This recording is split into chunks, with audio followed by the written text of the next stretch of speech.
The stars looked different from the edge of the solar system. Captain Day stood on the bridge of the Teguk, watching the distant points of light through the viewport. His ship had been out here for 3 months now, scanning and recording data that would help humanity understand the universe better. It was quiet work, sometimes boring, but Day loved it. "Captain, I'm getting something strange on the communications array." Lieutenant Hana looked up from her station, her fingers dancing across the control panel. She was young but skilled, one of the best navigation officers in the fleet. Day walked over to her station. "What kind of strange?" "A signal, but it's not from any of our ships or stations. The patterns are completely different from anything in our database." Hana adjusted her headset and frowned. "It's not random either. This is definitely artificial." Dr. Sung emerged from the medical bay, drawn by the unusual activity on the bridge. He was the ship's xenobiology specialist, though until now he had never had anything alien to study. "Did you say artificial? As in, not human?" "Not human," Hana confirmed. She played the audio through the bridge speakers. A series of tones and pulses filled the air, complex and rhythmic, but completely incomprehensible. Engineer Quan climbed up from the engine room, wiping grease from his hands. He was a practical man who could fix anything with spare parts and determination. "Someone finally calling us? About time we found neighbors." "Maybe," Dai said carefully. "Hana, can you track where it's coming from?" "Already on it. The signal is..." "Captain, it's coming from about 4 light days away. Outside our solar system." Hana's eyes widened. "And it's strong. Whatever sent this has serious power behind it." Sung moved to the communications station and pulled up the signal analysis. His training in linguistics and biology made him the best choice to attempt a translation. "I'm running it through pattern recognition software. This could take hours." "We have time," Day said. "I'm not going anywhere until we figure out what this is." The crew worked through the next 6 hours, barely stopping to eat or rest. Slowly, the translation software began to find patterns. Sung matched the tones to possible meanings, building a basic vocabulary. The process was painstaking and uncertain, but eventually words began to form. "Help," Sung read from his screen. "We need assistance? Aid? The translation is rough, but the message is clear. This is a distress call." The bridge fell silent. They all understood what that meant. Somewhere out in the darkness, someone was in trouble. Hana worked on decoding the rest of the message. "They're saying their engines failed. A ship called the Varine. They're drifting into some kind of debris field and can't maneuver. They need immediate rescue." "How immediate?" Day asked. "The timestamp on the message is about 8 hours old. They say the nearest help is 3 cycles away. I don't know how long a cycle is for them." Quan pulled up the navigational data. "Captain, I'm looking at the coordinates they included in the distress call. If we push our engines hard, we could reach them in 4 days, maybe less."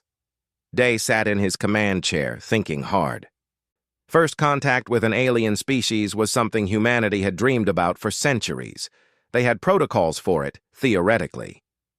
But those protocols assumed calm, peaceful meetings, diplomatic ships with trained ambassadors, not a small research vessel with a crew of 4 stumbling onto a disaster. "There's something else, Captain," Hana said quietly. "The signal wasn't broadcast on general channels. It was narrowband, directed at a specific region of space. We only picked it up because of that malfunction we had last week with the sensor array. If Quan hadn't accidentally reversed the polarity on the receivers, we would never have heard this." "So we intercepted a message that wasn't meant for us," Sung said. "They don't even know we exist." "Does that matter?" Quan asked. "They need help." "We can provide it." Day looked at each member of his crew. They were so few and the galaxy was so large. But they were here, and they had heard the call. "Everyone understand what this means?" Day asked. "If we do this, We're making first contact under emergency conditions. We don't know what they look like, what they breathe, what might hurt them or us. We're not trained for this. We could make catastrophic mistakes. We could also save lives, Hana said firmly. Sung nodded. I can modify our medical bay to handle unknown biology. It won't be perfect, but it's better than nothing. Quan was already pulling up engine specifications. I can get us there in 3.5 days if I bypass some safety limiters. It's risky, but the engines will hold. Day felt pride swell in his chest. This crew, these people, they understood what it meant to be human. You didn't ignore someone calling for help just because it was difficult or dangerous. Hana, can you send a response? Day asked. I think so. It won't be pretty, but I can use their own language patterns to construct a basic message. Tell them this. Message received. We are coming. Hold on. Hana's fingers flew across her console, encoding the message. It took several attempts to get the tones right, but finally she transmitted it back along the path the distress call had come from. They waited. Minutes passed like hours. Then, finally, a response came through. It was broken and weak, but the relief in those alien tones was unmistakable. They acknowledged, Hana said, her voice tight with emotion. They're thanking us. Captain, they're saying they didn't think anyone would hear them. Well, someone did, Day said. He stood and moved to the viewport, looking out at the stars.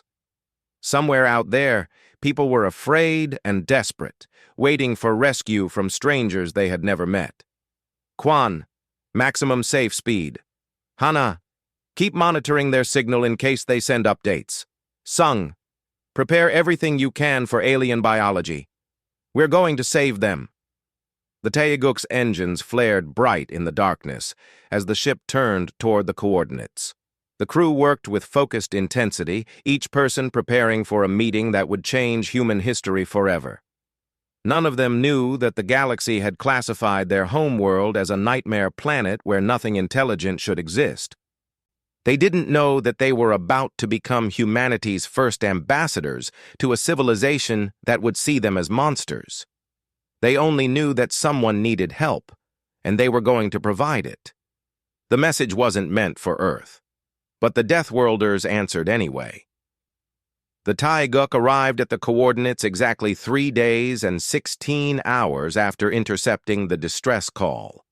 Captain Day stood on the bridge, staring at the alien vessel displayed on the main screen. The ship was unlike anything he had imagined. It was beautiful. The hull seemed to be made of some kind of crystalline material that caught and reflected light in rainbow patterns. Elegant curves and graceful lines gave it an artistic quality that made human ships look crude by comparison. But it was also clearly damaged. The vessel tumbled slowly through space, surrounded by chunks of ice and rock that posed a constant threat. Life signs? Day asked. Hana checked her sensors. 5. All weak but stable. The ship's power is minimal. Their life support is failing.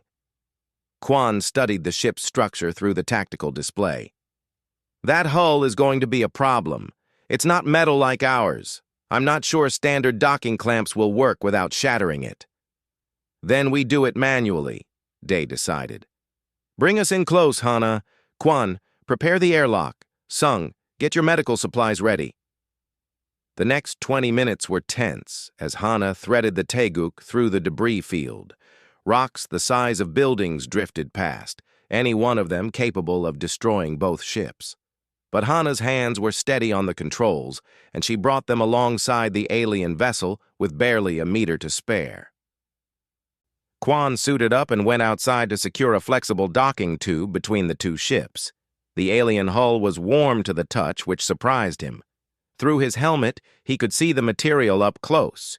It was definitely crystalline, but it had organic properties too, almost like it had been grown rather than built. Connection secured, Quan reported. But Captain, their airlock is different from ours. I'm going to need to manually override it. Do it carefully, Day ordered. We don't want to cause any more damage. It took Quan 15 minutes to figure out the alien locking mechanism, but eventually the door opened with a soft hiss. Air rushed out, thin and strange-smelling. Quan's suit sensors immediately started flashing warnings. "The atmosphere in here is barely breathable," Quan said. "0.3 standard pressure. Only 8% oxygen. It's like trying to breathe on top of a mountain." Day, Hana, and Sung joined him in the airlock, all suited up. Together, they entered the alien ship. The interior matched the exterior in beauty and strangeness. The walls glowed with soft bioluminescence, providing gentle light. Everything was curved and flowing, with no sharp angles anywhere. But the air was wrong. Too thin, too cold, and filled with scents that made Sung's medical sensors go crazy trying to classify them. They found the crew in what appeared to be the bridge. 5 aliens lay in reclined positions, their bodies weak and trembling. They looked fragile. That was the first word that came to Day's mind. They were tall and thin, with translucent skin that showed delicate bone structure underneath. Their eyes were large and multifaceted like insects, but there was clear intelligence behind them. When they saw the humans, those eyes widened with something that looked like fear. One of the aliens struggled to sit up. His movements were slow and careful, as if every action cost him great effort. He spoke in the same tones they had heard in the distress call. "Hana, translation," Day said quietly. Hana held up her portable computer, which processed the alien's words. "He says his name is Pellis. He's the navigator. He's thanking us for coming." Sung moved forward with his medical scanner, but one of the aliens flinched away from him. Sung immediately stopped and held up his hands to show he meant no harm. Slowly, carefully, he approached again. This time, the alien allowed the scan. What Sung saw on his scanner made him deeply worried. These beings were suffering from oxygen deprivation, malnutrition, and severe stress. Their blood pressure was incredibly low. Their heart rates were barely detectable. Everything about their biology screamed fragility. "We need to get them to our ship," Sung said, "but I have to be extremely careful. Their bodies are so delicate. I could hurt them just by handling them wrong." The process of moving the aliens was painfully slow. Each one had to be lifted with the utmost care and carried through the docking tube. Day found himself holding his breath as he carried one of them, terrified that he might squeeze too hard or move too quickly. The alien weighed almost nothing in his arms, light as a child despite being taller than him. They settled the 5 aliens in the Taeguk's medical bay. Sung worked frantically to adjust the atmosphere and provide oxygen-rich air without overwhelming their systems. He set up monitoring equipment and administered fluids that he hoped would help. The aliens watched him with those large, multifaceted eyes, clearly afraid, but also trusting. It took hours, but slowly the aliens began to recover. Color returned to their translucent skin. Their breathing became stronger. Pellis, the navigator, was the first to speak clearly enough for translation. "You saved us," he said through Hana's computer. "We thought we would die here. The nearest cooperative vessel was 3 cycles away. We did not have 3 cycles." "We're glad we heard your call," Day said, his words translated into alien tones. "My name is Captain Day. This is my crew." Pellis looked at each human in turn. His expression was difficult to read, but something about it made Day uncomfortable. It was the way someone might look at a dangerous animal that was currently acting tame. "What world do you come from?" Pellis asked. "Your physiology is remarkable. The gravity you must live in, the strength you possess, the speed at which you move. I have traveled to 70 systems, and I have never seen anything like you." "We come from Earth," Day said simply. "Third planet in the Sol system, about 4 light days from here." The reaction was immediate and shocking. Pellis's eyes went wide with what could only be terror. The other aliens who were conscious enough to understand began making distressed sounds. One of them tried to pull away from Sung's medical equipment as if the doctor had suddenly become dangerous. "Earth?" Pellis's voice was shaking. "That is classified as a Class 12 death world. Nothing sentient can evolve on a Class 12. You cannot be from there. It is impossible." The four humans exchanged confused looks. Day stepped closer to Pellis, and the alien flinched, despite clearly trying to control his fear. "What is a death world?" Day asked. Pellis struggled to find words. Hana's computer worked to translate concepts that apparently had no direct human equivalent. "It is a classification system used by the Galactic Council. All worlds are rated from Class 1 to Class 12 based on their danger to life. Class 1 worlds are paradise. Class 5 is where most species evolve. Class 8 is considered challenging but manageable." "And Class 12? Sung asked. "Class 12 worlds are nightmares," Pellis said quietly. "Extreme gravity that would crush most species. Violent weather that kills without warning. Tectonic activity that tears the ground apart. Radiation, predators, diseases, poisons. Everything on a Class 12 world is trying to kill you. No sentient species has ever evolved on such a world. It is biologically impossible. The struggle to survive leaves no room for intelligence to develop." "But we're here," Hana said. "We evolved on Earth. We're sentient." "Yes," Pellis whispered. "You are, which means you are Deathworlders. Beings forged in conditions that would kill any civilized species within hours. You are the first we have ever encountered." Day looked down at his hands. The same hands that had just carried an alien as carefully as he could. The same hands that Pellis now looked at with barely concealed fear. He thought about Earth, about the storms and earthquakes, the predators and diseases. He had never considered his home planet unusually dangerous. It was just home. "We do not mean you harm," Day said carefully. "We came because you needed help." "I know," Pellis said, "and we are grateful. But you must understand. The galaxy has never seen Deathworlders before.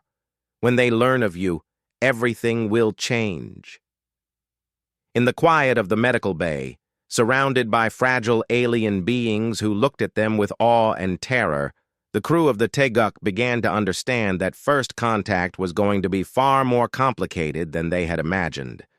They had answered a call for help, but in doing so, they had revealed humanity to a galaxy that was not prepared for them. The journey to Sanctuary Point took 5 days. The Teguk escorted the damaged Vereen, making sure the alien ship stayed stable while Pellis and his crew recovered. During that time, Dr. Sung had many long conversations with the aliens about biology, medicine, and the nature of the galaxy. What he learned shocked him. The Galactic Cooperative consisted of 47 different species spread across thousands of worlds. They had been exploring space for over 3,000 years. They had encountered almost every type of environment imaginable. But they had never encountered anyone from a Class 12 death world because, according to every scientific model they had, it was impossible for sentient life to evolve in such conditions. The energy required just to survive leaves nothing for developing complex thought, Pellis explained. On my world, the greatest danger was seasonal storms that brought rain. On Earth, you have hurricanes that can level cities. On my world, the strongest predator was about this large. He held his hands apart to indicate something the size of a small dog. On Earth, you have creatures that can kill you with a single bite. How could intelligence develop when you spent all your time running and hiding? We didn't run and hide, Sung said quietly. We fought back. We made tools. We learned to hunt the predators. We domesticated some of them. We built shelters against the storms. We adapted. That word, adapted, seemed to frighten Pellis more than anything else. When they arrived at Sanctuary Point, Captain Day expected to be welcomed as rescuers. Instead, they were met with what could only be described as a military response. 3 warships took up positions around the Taeguk. The station's commander refused to let them dock. Commander Vries appeared on their main screen. He was tall with multiple arms and a face that reminded Day of a mantis. His expression was unreadable, but his voice carried barely controlled panic. "Vessel Taeguk, you claim to be from Earth, from Terra, the Forbidden World. This is unprecedented. You must remain where you are until a full review can be conducted." Lieutenant Hana spoke before Day could respond. "Forbidden World? We rescued your people? Why are you treating us like criminals?" "You are not criminals," Vries said carefully. "But you are from a Class 12 death world. We must ensure you are not contaminated with pathogens that could devastate our populations. We must assess the risk you pose." "The risk we pose?" Kwan's voice was sharp with anger. "We saved 5 lives. What risk is there in that?" Vries did not answer directly. "Please wait. Scientists and diplomats are already on their way." The screen went dark. The crew of the Taeguk sat in stunned silence. "They're afraid of us," Hana said quietly. "No," Sung corrected, looking at data he had been collecting. "They're terrified of us." Over the next 3 days, the Taeguk remained in isolation while specialists arrived from across the cooperative. The humans were scanned, studied, and analyzed from a distance. Finally, they were allowed to dock, but only in a quarantine section of the station. Dr. Nia was the first alien to actually enter their ship without a protective suit. She was a serpentine being from a water world, with scales that shifted color based on her mood. Unlike the others, she seemed more curious than afraid. "Fascinating," she said, examining the medical scans Sung had prepared. "Your bone density is 3 times what we consider standard. Your muscle structure can generate forces that would tear apart most species. Your cardiovascular system can function in pressure ranges from half to double what we consider survivable. You have redundant organs, backup systems for backup systems. Your immune response is aggressive enough to kill most pathogens before they can establish infection." "Is that unusual?" Sung asked. "Unusual?" Nia's scales rippled with what might have been amusement. "It is unprecedented. Your bodies are built for survival in ways we cannot comprehend. Tell me, Dr. Sung, on your world, what is the greatest danger to daily life?" Sung thought about it. "That depends on where you live. In some places, it is weather. In others, it is predators or diseases or accidents. In cities, it might be other humans." "Other humans," Nia repeated slowly. "You are dangerous to each other?" "We can be. We try not to be. But yes, humans can be very dangerous." Nia was quiet for a moment. "On my world, the greatest danger is occasionally strong currents in the water. We have no predators larger than my hand. No diseases that kill more than 1 in 10,000. No weather that cannot be predicted and avoided. We evolved intelligence to build complex societies and solve technical problems, not to survive." "And you think our intelligence is different?" Sung asked. "I know it is," Nia said. "You evolved intelligence as a survival tool. Your minds are adapted for threat assessment, pattern recognition, and rapid decision-making under stress.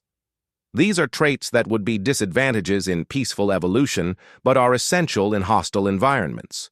You are not just physically different from us, Dr. Sung. You think differently. And that terrifies the cooperative." The truth of what humanity represented began to sink in over the following weeks. The humans were given limited access to Sanctuary Point under supervision. They walked through corridors where aliens would literally press themselves against walls to avoid coming close. Children stared at them with wide eyes and then hid behind their parents. Engineer Kwan examined the station's technology and found it simultaneously impressive and fragile. "Everything here is optimized for perfect conditions," he told Captain Day. "Look at this power conduit. It is incredibly efficient. But if something goes wrong, there is no backup. It just fails. They have never had to design for failure." Hana studied the political structure and discovered that the cooperative had not fought a war in over 500 years. Conflicts were resolved through negotiation and compromise. Violence was almost unknown. "They have created a civilization without danger," she said. "No wonder we frighten them." The news of Earth's discovery spread through the cooperative like wildfire. Delegations arrived from dozens of worlds to see the Deathworlders with their own eyes. Some were scientists, curious and cautious. Others were politicians, worried about what humanity's existence meant for galactic stability. And a few were military commanders, already thinking about what weapons these dangerous beings might possess.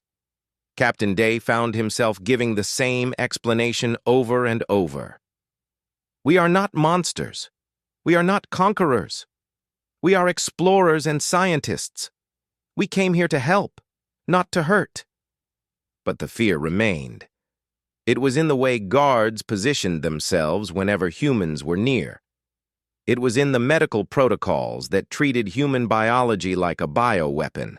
It was in the debates that raged through the cooperative's communication networks about whether Earth should be quarantined forever or destroyed entirely before humans could spread. 3 weeks after arriving at Sanctuary Point, Captain Day received a summons. He and his crew were to appear before the Galactic Council itself at the capital world of Luminara. There, the Council would decide humanity's fate. "What do you think they will decide?" Hana asked as they prepared for the journey. Day looked out at the station, at the thousands of aliens who feared and mistrusted his species simply for existing. "I do not know, but I know this. We are here now. The galaxy knows about Earth. Whatever they decide, they will have to face the fact that Deathworlders are real." "And if they decide to quarantine us?" Quan asked. "To seal off our solar system and forbid us from exploring?" "Then we will cross that bridge when we come to it," Day said. "But I will not apologize for what we are. We did nothing wrong by answering that distress call. If the galaxy cannot accept us, that is their problem, not ours." Sung placed a hand on Day's shoulder.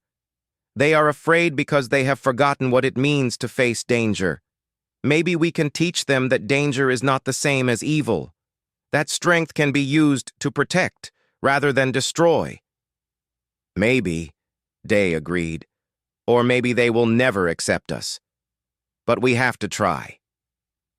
The Taiguk departed Sanctuary Point escorted by Council ships. They traveled through slipstream corridors that connected the galaxy's trade routes, heading toward Luminara and the judgment that awaited them there. Behind them, debates raged through the cooperative. Some called for Earth's destruction. Others advocated for cautious contact. A few brave voices argued for acceptance and integration, but everyone agreed on one thing: the discovery of Deathworlders would change the galaxy forever. The question was whether that change would lead to cooperation or catastrophe. The message had not been meant for Earth, but the Deathworlders had answered, and now the galaxy would have to live with the consequences. Luminara was beautiful beyond description. The capital world of the Galactic Cooperative was a Class II paradise, with gentle weather, low gravity, and landscapes that looked like they had been painted by artists. Perfect cities rose from perfect valleys. Calm oceans reflected peaceful skies. It was a world where nothing bad ever happened. Captain Day felt like he was walking through a dream, but not a comfortable one. The gravity was so light that each step felt like he might float away. The air was thin and sweet, making him feel slightly dizzy. The temperature never varied from a pleasant warmth. Everything was too perfect, too controlled, too safe. "This place makes me nervous," Quan muttered as they walked through the diplomatic quarter. "There are no rough edges anywhere. What happens when something goes wrong?" "I think that is the point," Lieutenant Hana replied. "Nothing goes wrong here. They have eliminated risk from their lives entirely." Dr. Sung was examining the plants they passed. "Even the vegetation is gentle. No thorns, no poisons, no irritating oils. Everything is safe to touch. On Earth, half the plants will hurt you if you are not careful. Dr. Nia, who had traveled with them as a scientific observer, heard this, and her scales rippled with discomfort. That is what worries the Council. You come from a world that constantly tries to kill you, and you survived by becoming more dangerous than your world. We come from worlds that nurture us, and we survived by becoming cooperative and peaceful. Navigator Pellis, who had also joined them as an advocate, added quietly, "They fear you will bring violence to our peace." "Violence is not who we are," Day said firmly. "It is something we are capable of, but it is not all we are." They arrived at the council chamber, a massive structure that floated above the city on some kind of gravity manipulation technology. Inside, the chamber was a vast amphitheater where representatives from 47 species gathered, most of them appearing via hologram since their biologies could not tolerate Luminara's environment. The humans stood in the center of the chamber, feeling very small and very exposed. Thousands of alien eyes watched them from all directions. The weight of their judgment was almost physical. High Chancellor Thamos materialized at the head of the chamber. He was a being of pure energy contained within a crystalline shell that glowed with inner light. His voice resonated through the chamber with the authority of centuries. "Humans of Earth," Thamos began, "you have presented us with a situation unprecedented in our recorded history. You claim to come from a world we classified as uninhabitable. You possess physical capabilities that exceed any known species by orders of magnitude. You have demonstrated both the capacity for altruism and the potential for destruction. We must now decide what to do with you." Day stepped forward. "We came here in peace. We rescued beings in distress. We have harmed no one and threatened no one. All we ask is to be treated as equals." A harsh voice interrupted from one of the holographic projections. Counselor Vrex was an insectoid being with sharp edges and aggressive posture. "Equals? You are predators. Your very evolution was driven by violence and competition. How can we trust that you will not turn that violence on us?" "Because we choose not to," Hana said, her voice clear and strong. "Yes, we are capable of violence, but we are also capable of compassion, cooperation, and sacrifice. Captain Day risked his ship and crew to save strangers. That is who we are." "That is who you are now," Vrex shot back. "But what will you be in 10 years? 100? Your species is young and aggressive. History teaches that such species always seek to expand and dominate." "Whose history?" Quan asked. "You have never met a species like us before. How can you judge us based on your own experiences?" The chamber erupted in debate. Some species argued for immediate quarantine of Earth's solar system. Others suggested cautious contact with heavy restrictions. A few, influenced by Pellis and Nia's positive reports, argued for acceptance. Counselor Reen, a sleek, predatory-looking being from a species called the Tharrox, called for silence. Her people came from a Class 7 world, more dangerous than most, but still far below Earth's classification. She understood danger in a way the others did not. "We fear them because they remind us of what we have forgotten," Reen said, her voice cutting through the noise. "We have built a civilization of safety and comfort. We have eliminated risk from our lives. We have made ourselves weak. And now we meet a species that has not forgotten how to face danger, and we call them monsters." "What are you suggesting?" Thamos asked. "I am suggesting that our fear is based on ignorance, not fact. These humans saved 5 of our people when no one else could reach them in time. They have been peaceful and cooperative despite our treatment of them. They have shown patience and understanding when we have shown them fear and suspicion." Reen paused. "But words are cheap. I propose we test them. Give them a challenge. Let them prove their worth through action rather than debate." "What kind of challenge?" Vrex demanded. Reen's expression was grim. The Kelvath incursion. The chamber fell silent. Even through holographic projection, Day could sense the wave of fear that passed through the assembled species at those words.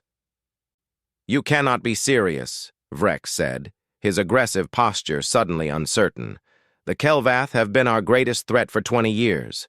We have lost dozens of worlds to them. Thousands of our best warriors have died fighting them. You want to send these untested aliens against the Kelvath?" "I want to see what Deathworlders can do," Reen replied. "If they succeed, they earn their place among us. If they fail, then perhaps our fears are justified." Thamos considered this carefully. "Explain the situation to our guests, Counselor Reen." Rian turned to face the humans. 20 years ago, something emerged from the galactic rim. We call them the Kelvath. They are synthetic beings, machines of unknown origin. They do not communicate. They do not negotiate. They simply consume. They strip worlds of resources and convert matter into more Kelvath. They are self-replicating, self-repairing, and utterly hostile to biological life. Sung felt a chill. "How many worlds have they taken?" 43 that we know of, Reen said. "Hundreds of thousands of our people have died or been displaced. We have fought them to a standstill in a region we call the Outer Marches, but it is a grinding stalemate. Every victory is temporary. Every defeat is costly. We cannot push them back, but we cannot let them advance either." "And you want us to fight these machines," Day said slowly. "I want you to defend one system for 3 standard months," Reen clarified. "We will give you command of a defense fleet. If you can hold the system against Kelvath assault for that time, humanity will be recognized as a council species with full rights and protections. If you cannot, Earth remains quarantined." "And if we die trying?" Quan asked bluntly. "Then you die as heroes," Reen said without emotion.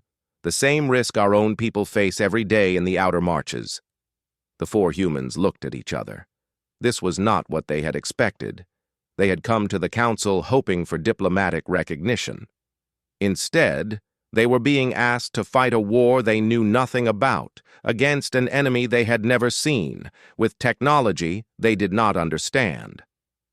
"Give us a moment to discuss," Day said. The council agreed, and the humans were escorted to a private chamber. For several minutes they said nothing, each lost in their own thoughts. Finally, Sung spoke. "If we refuse, Earth is quarantined forever. Humanity remains isolated in our solar system with no access to the galaxy. If we accept and fail, we die, and humanity still gets quarantined," Hana added. "But if we accept and succeed, we prove that we belong here," Quan said. "We show them that Deathworlders are not monsters but allies." Day looked at his crew, these 3 people who had followed him into the unknown to answer a distress call. "This is not what we signed up for. We are scientists and explorers, not soldiers. I will not blame anyone who wants to refuse this challenge." "But you are going to accept it," Hana said. It was not a question. "Yes," Day admitted. "Because if we refuse out of fear, we prove their worst assumptions about us. We show that we are not strong enough to be part of their civilization." "Then we accept," Sung said simply. "All of us?" Day asked, looking at each of them in turn. They nodded. No hesitation, no doubt. They returned to the council chamber, and Captain Day spoke to the assembled species. "We accept your challenge. Give us your fleet. Tell us where to go. We will show you what humans can do." High Chancellor Themos's glow brightened. "Then it is decided. You will be given command of a defense fleet and deployed to the Korvax system in the Outer Marches. May fortune favor the bold." As they left the chamber, Pellis approached them with worry clear on his face.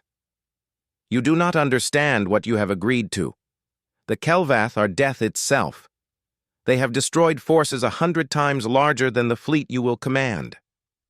"Then we will have to be smarter than those forces," Day said. "Or more dangerous," Quan added with a grim smile. The crew of the Taeguk had answered a call for help and discovered a galaxy that feared them. Now they would answer another call, this time to war. They would prove that Deathworlders could be the galaxy's greatest protectors, or they would die trying. The fleet the Galactic Council provided was impressive by any measure. 12 frigates, 4 cruisers, and 1 dreadnought-class vessel called the Radiant Dawn. The ships were crewed by volunteers from various species, beings who were curious, desperate, or brave enough to serve under Deathworld command. Navigator Pellis and Dr. Nia were among them, along with 300 others. Captain Day stood on the bridge of the Radiant Dawn and felt overwhelmed. He had commanded a research vessel with a crew of 4. Now he was responsible for an entire fleet and hundreds of lives. But he pushed his doubts aside. This was the challenge they had accepted. They would see it through. First priority is training, Day announced to his senior staff. The crews need to understand how humans think and operate. Lieutenant Hana will coordinate tactical drills. Engineer Kwan will inspect all ships and make necessary modifications. Dr. Sung will establish medical protocols across the fleet. We have 2 weeks before deployment. Let us use them well. The training was difficult. The alien crews were not accustomed to the intensity humans brought to preparation. Hana ran combat simulations that pushed crews to exhaustion. Kwan stripped out decorative elements from ships to install redundant systems and armor plating. Sung taught emergency medical procedures that the aliens found brutal but effective. "Why do you train us so hard?" one alien officer asked Hana after a particularly grueling simulation. "We have trained for combat before. This feels like torture." "Because the Kelvath will not stop when you are tired," Hana replied. "They will not give you breaks. They will keep attacking until you are dead, or they are destroyed. If my training feels like torture, then combat will feel like torture. Better to learn that now than during a real battle." Kwan's modifications caused even more complaints. He reinforced hulls with additional plating that made the ships less elegant but more durable. He bypassed safety limiters on engines to increase speed at the cost of efficiency. He installed manual backup controls for every automated system. "You are ruining these beautiful ships," one engineer protested. "I am making them survive," Kwan corrected. "Beauty does not matter if you are dead. Function matters. Reliability matters. These ships were designed for peaceful patrol and exploration. Now they need to fight a war. That requires different priorities." The alien crews gradually adapted to human methods. They learned to ignore exhaustion and push through discomfort. They learned to work as teams instead of individuals. They learned that survival required sacrifice and effort beyond what they thought possible. When the fleet deployed to the Korvax system, they were as ready as 2 weeks could make them. The system consisted of 3 planets, 2 asteroid belts, and 1 habitable moon, where 40,000 civilians refused to evacuate their homes despite the danger. Those people were depending on the fleet to protect them. The Kelvath arrived 6 days after the fleet took up defensive positions. The enemy came in a massive swarm, hundreds of ships of varying sizes. They were not elegant like the Council vessels. They were functional and brutal, built for one purpose: converting matter into more Kelvath. "All ships combat positions," Day ordered. "Remember your training. Stay together. Watch each other's backs. We can do this." The first battle was chaos. The Kelvath attacked with overwhelming numbers, trying to surround and destroy the fleet through sheer mass. It was the tactic that had worked for them for 20 years. But they had never fought Deathworlders before. Hana did not wait for the enemy to dictate terms. She split the fleet into rapid strike groups that hit the Kelvath supply lines, targeting their resource collectors and manufacturing ships. Instead of defending static positions, she kept the fleet moving, attacking from unexpected angles, withdrawing before the enemy could concentrate their forces. The Kelvath adapted quickly, adjusting their formation to counter the new tactics. But then Kwan's modifications proved their worth. When ships took damage that would normally disable them, backup systems kicked in. Manual controls allowed crews to operate vessels even when automated systems failed. Reinforced hulls withstood hits that would have destroyed standard council ships. The Kelvath tactical systems recalculated threat assessments. These ships were not behaving according to expected patterns. Damaged vessels continued fighting. Crews pushed their ships beyond rated limits. The enemy could not predict what the defenders would do next because the defenders were not following standard doctrine. 3 weeks into the defense, a Kelvath harvester was damaged during a skirmish and began drifting in the asteroid belt.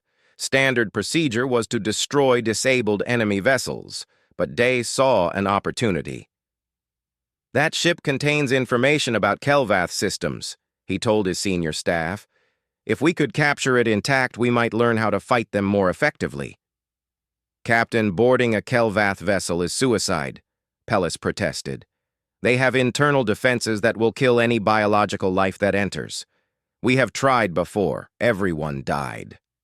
"Then we will have to be careful," Day said. "Quan, can you design boarding pods that will get us through their hull?" "Probably. But what happens when you are inside?" "We adapt," Day said simply. The boarding mission was composed of 12 humans who had joined the fleet as military advisors and 8 alien volunteers, including Pellis. They breached the Kelvath harvester in armored pods that punched through the hull like bullets. Inside was a nightmare. The atmosphere was toxic. Gravity fluctuated randomly. Autonomous defense drones attacked immediately. Radiation pulses tried to fry biological nervous systems. Temperature swings ranged from freezing to boiling. The alien volunteers struggled. Their suits were designed for standard combat, not this extreme environment. They moved slowly, overwhelmed by the hostile conditions. 2 of them were injured in the first 5 minutes, but the humans operated with terrifying efficiency. They had trained in hostile environments their entire lives. Earth had taught them to adapt to danger. They moved through the Kelvath ship like they belonged there, using the chaotic conditions to their advantage instead of being paralyzed by them. When drones attacked, the humans destroyed them with precise weapons fire. When gravity shifted, they used the momentum to reach new positions faster. When radiation pulses hit, their robust biology withstood doses that would have killed the aliens. Pellis watched in awe as a human soldier dragged a wounded alien teammate through hell itself, never stopping, never slowing, just pushing forward with determination that seemed almost inhuman. This was what Deathworlders truly were. Not monsters, but beings so adapted to danger that they could walk through death and come out the other side. The mission succeeded. They captured critical Kelvath data and components. Quan used that information to develop countermeasures against Kelvath weapons and to identify weak points in their systems. The intelligence changed the nature of the defense. Over the following weeks, the human-led fleet did not just hold the Korvax system, they dominated it. They used tactics the Kelvath could not predict. They employed strategies that the Council had never considered. They fought with an intensity that came from millions of years of evolution on a planet that demanded constant struggle. The Kelvath learned to fear the Korvax system. Their tactical algorithms flagged it as high risk. They began routing around it, avoiding a confrontation they could not win through standard methods. For the first time in 20 years, the Kelvath retreated from a Council-defended position not because they were destroyed, but because they chose not to engage. When the 3 months ended, the Galactic Council reviewed the results. The fleet had suffered losses, 2 frigates destroyed, hundreds of casualties. But the system held. The civilians on the moon were safe. The Kelvath had been driven back. High Chancellor Thamos addressed the Council once more.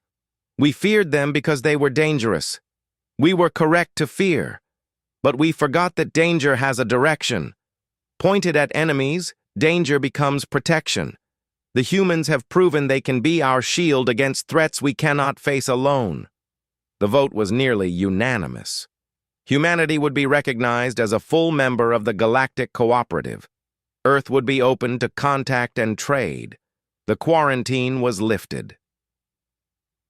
But Counselor Reen offered a warning that echoed through the chamber. We must not forget what they are. Deathworlders will always be different from us. They will challenge our assumptions. They will push boundaries. They will frighten us, but perhaps we need to be frightened sometimes. Perhaps we have become too comfortable, too safe. The galaxy is not a gentle place, no matter how much we pretend it is. Captain Day, accepting humanity's place in the Council, made a simple statement. The message was not meant for us. We answered anyway because someone needed help. That is what humans do. We see danger and we run toward it, not away from it. We are Deathworlders, yes, but we are also explorers, healers, builders, and friends. We will make mistakes. We will challenge you, but we will also stand beside you when threats come. That is our promise. The crew of the Teguk returned to Earth as heroes. They brought with them news of a galaxy filled with wonders and dangers. They brought technology and knowledge that would change human civilization. But most importantly, they brought hope. Humanity was not alone, and the galaxy, despite its fears, had chosen to accept them. 5 years later, another distress call echoed across the galaxy. A council world was under siege by Kelvath forces. The defense fleet was scattered. Millions of civilians needed evacuation. The situation was desperate. The call went out on all channels, broadcast to every council species. Help was needed immediately. From Earth, a fleet launched within hours. Admiral Day commanded from the Bridge of the Indomitable, flanked by Commodore Hana, Chief Engineer Kwan, and Medical Director Sung. With them flew 50 human ships crewed by thousands of volunteers. They also brought allies. Navigator Pellis commanded a Vereen squadron. Dr. Nia led a science vessel. Even Counselor Reen brought Tharok's warriors to join the fight. The galaxy had learned that when danger called, Deathworlders answered, and they did not answer alone. They brought with them everyone brave enough to stand against the darkness. The message 5 years ago had not been meant for Earth. But Deathworlders had answered anyway, and in doing so, they had changed the galaxy forever. They had shown that danger and compassion could exist in the same species, that strength and kindness were not opposites, but partners. They had shown that the most dangerous thing in the galaxy could also be its greatest protector, and the galaxy, slowly, carefully, gratefully, had learned to trust them. This time, the message was meant for Deathworlders, and they answered with everything they had, ready to face whatever challenges awaited them among the stars.